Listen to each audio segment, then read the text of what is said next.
So today I am going to discuss about modulo operator. So before discussing about the modulo operator, I want to discuss about some prerequisite of division. So what are the four main things we need to remember while division is? One is divisor, one is dividend, one is the quotient, and another one is the remainder. So if x is y being divided by x with the help of q, which is a multiple x into q, it leaves a remainder, say m. So this is the remainder, this is the quotient, this is the divisor, this is the dividend, and this is the divisor. Now why have I discussed this? Because this have to deal with the modulo operator. So what is modulo operator? The sign of the modulo operator is something like this, and it is represented as mod. This is congruent sign. This means when y is being divided with x, it leaves the remainder m. So what do this means? Let's say example, take an example when 7 is congruent to 1 mod 6. That means when 7 is being divided by 6, it leaves the remainder 1. So what is this importance of this mod or congruent operator that I am going to discuss now.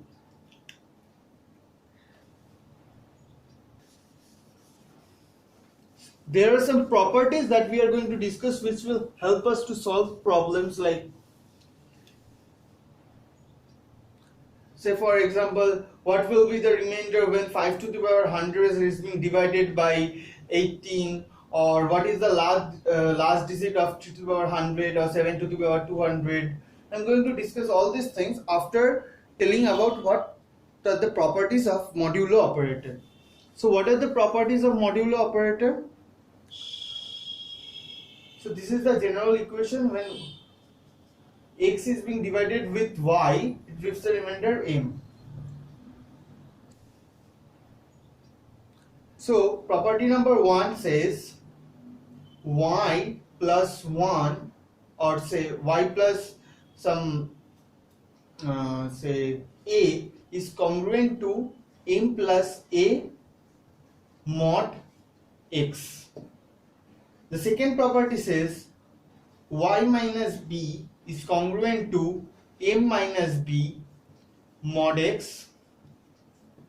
The third property says y into c is congruent to m into c mod x. Number 4 is y to the power, say some exponent e, is congruent to m to the power e mod x. This is not the actual form of e, say you can change it, otherwise it will create some problem. Say y to the power f, where a, b, c and f are natural numbers. Okay, so these are the four properties of modulo operator, congruent operator. So the first property, y plus a is congruent to m plus a. Let's take an example. Say 7 is congruent to 1 mod 6. So 8 is congruent to 1 plus 1, which is nothing but 2 mod 6. These are the, now we can say 7 is congruent to 1 mod 6. that means 6 is congruent to 0 mod 6. Like this all the properties are. Now what is the help of the properties? I am going to show some example with the help of sums. What is the use of this? The application part.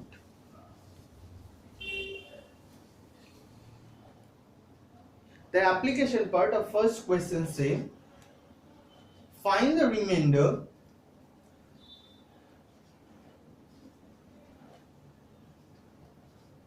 when 5 to the power 100 is divided by 18. So what will be the solution of it? First, it means that with the help of the modulo operator I am writing, 5 to the power 100 is, we have to find how much? Mod of 18. Now, before that I am going to discuss about one thing, that if say we can also write 5 is congruent to -1 mod 6. What do this means? When 5 is being divided by 6, then 6 to the power 1 gives 6. If we do minus, this means -1. But this is not the actual remainder we will ask for. We always leave the remainder, or we will they will always ask for the remainder in positive. So what we do in this case? In this case we do nothing but the remainder will be added with the divisor, which will give us the actual remainder. Now for this case the remainder is -1 plus the divisor is 6, which is equal to 5, my actual remainder. So this is what this means. Now let's come to this question.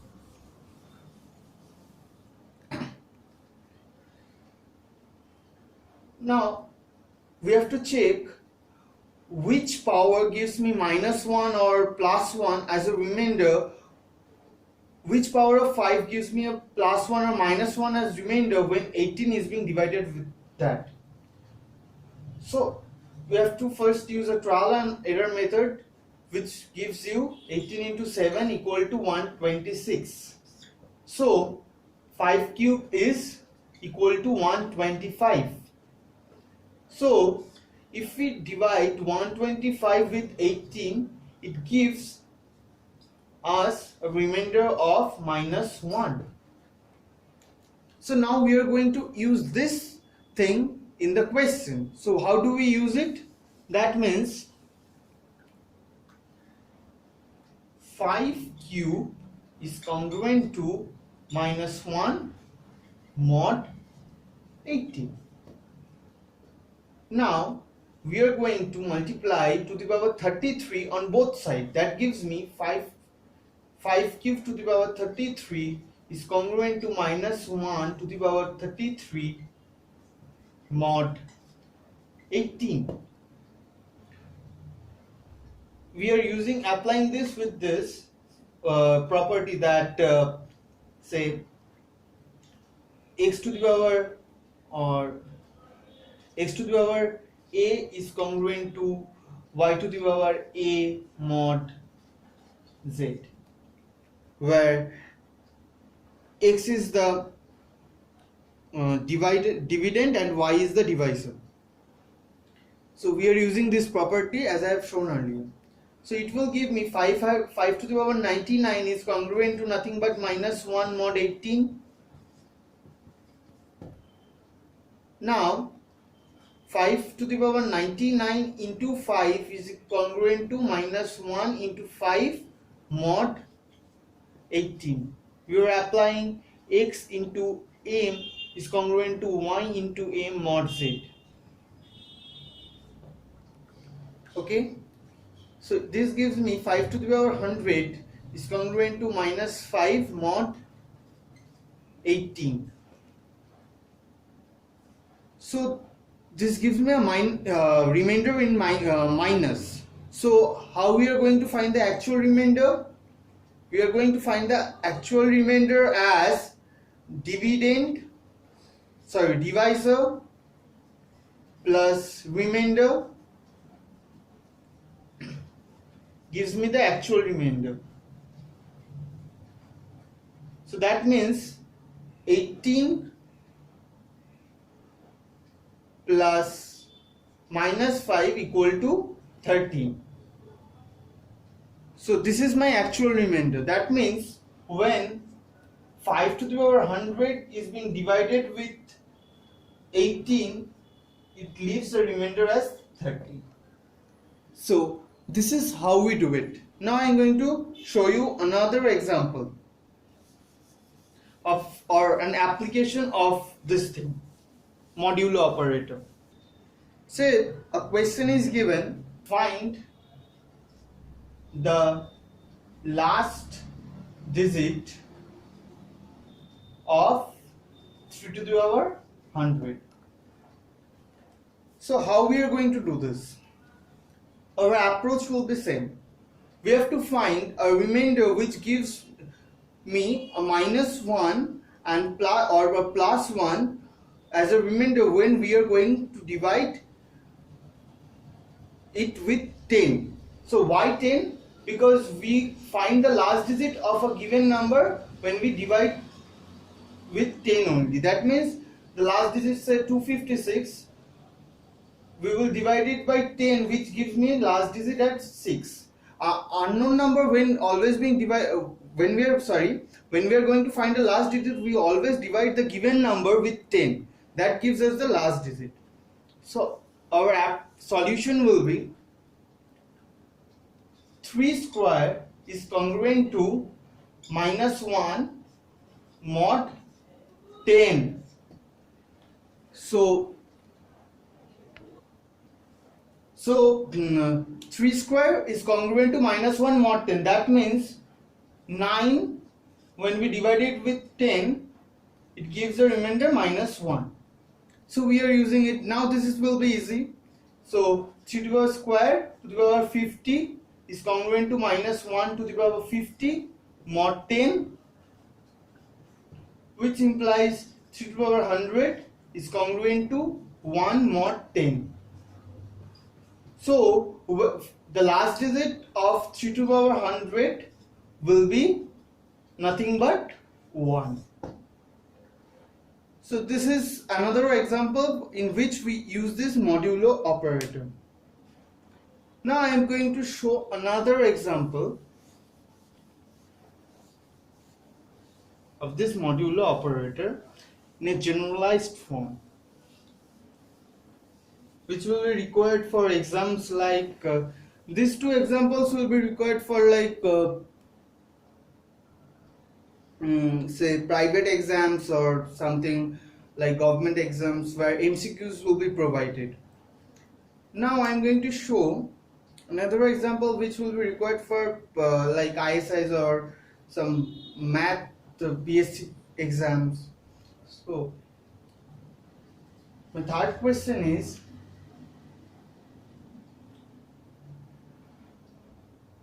show that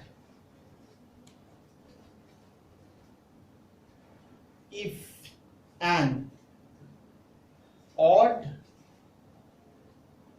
integer square is divided by 4 or 8, it always leaves a remainder as 1. So now solution. What do this question means? This means n square is always congruent to 1 mod 8 or n square is always congruent to 1 mod 4, where n is a odd number. Okay, now we are taking n as 2k plus 1, where k belongs to 1 to n. So why I am taking 2k plus 1? Because a number which is odd is always in the form 2k plus 1. A number which is even is always in the form 2k. What do I mean? Say for example, take a even number, say 8, it will be always in the form 2 into k. That means 2 into 4. It will be always in the form 2k. And odd number, say take as 9, is always in the form 2k plus 1. That means 2 into 4 plus 1. So it will always be in the form 2k plus 1. An odd number and even number will always in the form 2k. Now we are taking n equal to 2k plus 1. I hope it is clear to you. Now what we are going to do, we are going to take n square, which is equal to 2k plus 1 square. So what do that mean? That means 4k square plus 1 plus 2 into 2k dot 1, which is equal to 4k square plus 4k plus 1. So 4k square plus k plus 1. So this part will always be divided by 4. So any number will be divided by 4, this part, and this gives a remainder as 1. So this have been proved that if a number is odd, the square of that number will always leave the remainder 1 when divided by 4. So this part is done. So now I am going to do this part. That means n square plus 1 is always congruent to 1 mod 8. So I am going to, how I am going to do that? This part is done, so I am erasing it. Now from here we see that the value of k can be either even or odd. Okay. Now if k is even, then first case 1 I am taking. So we have seen that 4k is congruent to 4, that means n square is congruent to 1 mod 4, where n is equal to odd. So we have already seen this, because say if case we are taking k square plus k equal to say q, so that means 4q plus 1 is congruent to 1 mod 4. This is how you can say that. Now my main objective is to show n square is congruent to 1 mod 8. Now if we have to show this thing, we have to show that, as I have told, that k square plus k is even, always for any value of even or odd. So what we do, say case 1, we take case 1 where k equal to even. That means k square is also even. That means k square plus k is equal to even plus even, which is equal to even. So if k square plus k, say we are taking, say it is as q, where q is belongs to 0, 2, 4 in this set, that means even set, then 4q plus 1 is always congruent to 1 mod 8, because 4q is always be in the form say will always be divisible by 8. 4q will always be divisible by 8, and if it is 0, then it will be automatically 1 is congruent to 1 mod 8. You can see this. So this, when k is even, we have done it. Now if k is odd, so what we do at that point of time? Now say k is odd.